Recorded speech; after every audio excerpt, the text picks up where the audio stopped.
Meron palang taglay na swerte at magnet sa customer si Diwata or yung tinatawag po nating agimat.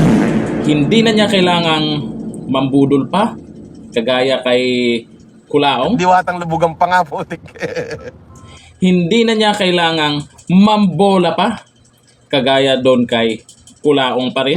Hindi na niya kailangang mangiskam pa kagaya kay Kulaong.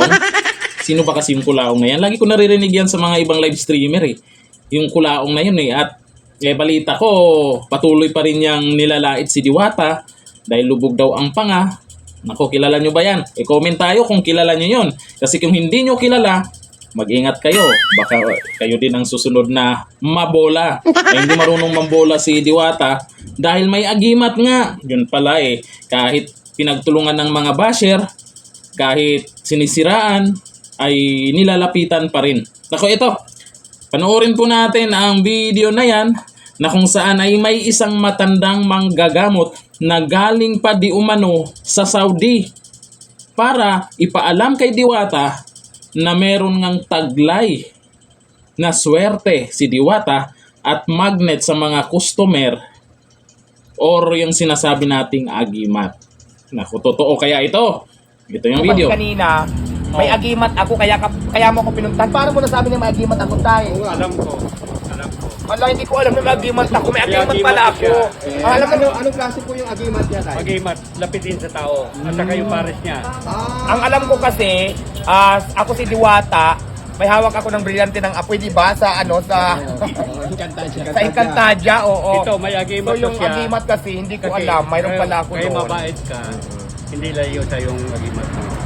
At saka, Meron man o wala, may agimat man o wala, pero nakikita natin yung attitude ni Diwata na totoo, hindi siya plastic, hindi siya nakipagbulahan para lang magkaroon ng supporters.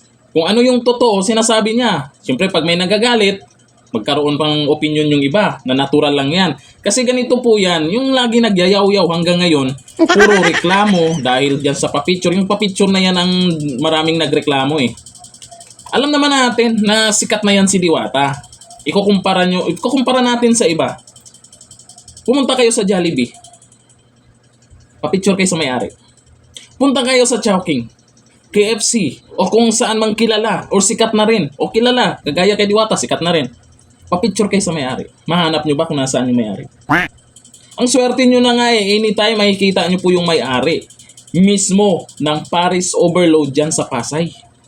Ang swerte nyo na nga, nakakapunta, nakakalapit kayo dyan kay Diwata kahit pagod. Hindi lang mapagbigyan, mag-iiyak ka na. Kaya nga nagpapansin po itong FLM, ay, sino ba yung FLM na yan? Nagpapansin kay Diwata, sikat nga eh. Di ba? Sikat nga. Kaya nakikisabay. Tapos nangako pa ng libreng parisan, nagbubot-bot-bot-bot na naman, bot-bot-bot-bot-bot-bot-bot. Hindi po ako naniniwala sa ganyang libreng parisan kasi alam po natin kung anong proseso pagpapatayo ng parisan at gagawin niyang libre.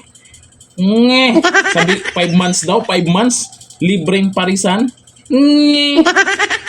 Storyahe. Kung totoo man o hindi na may agimat si Diwata, ang importante dyan, maraming natulungan. Ang importante po kasi dito kaya bumilib po ako dito kay Diwata.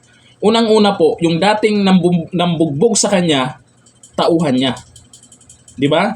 Marami siyang natulungan, nagkaroon ng trabaho, at yung mga kakilala naming empleyado dyan, mga kakilala po namin sa Pasay, ay talagang binalik-balikan dahil naman sa halagang 100, sulit na, busog na. Sa panahon ngayon, bigas pa lang, ang mahal na.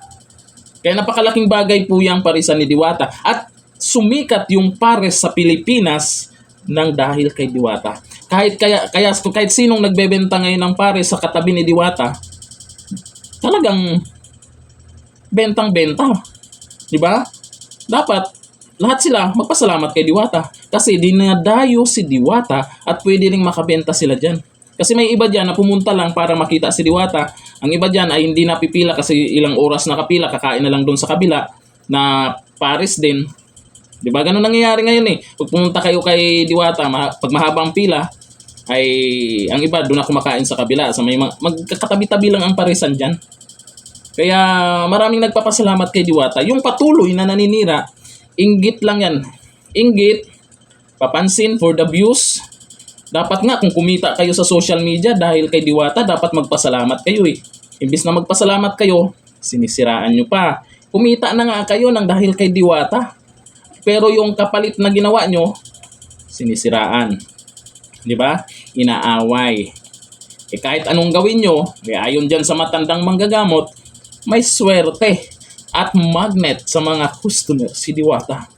Ikaw Kulaon, anong meron ka? Talent. Oo, baka talent ang meron ka.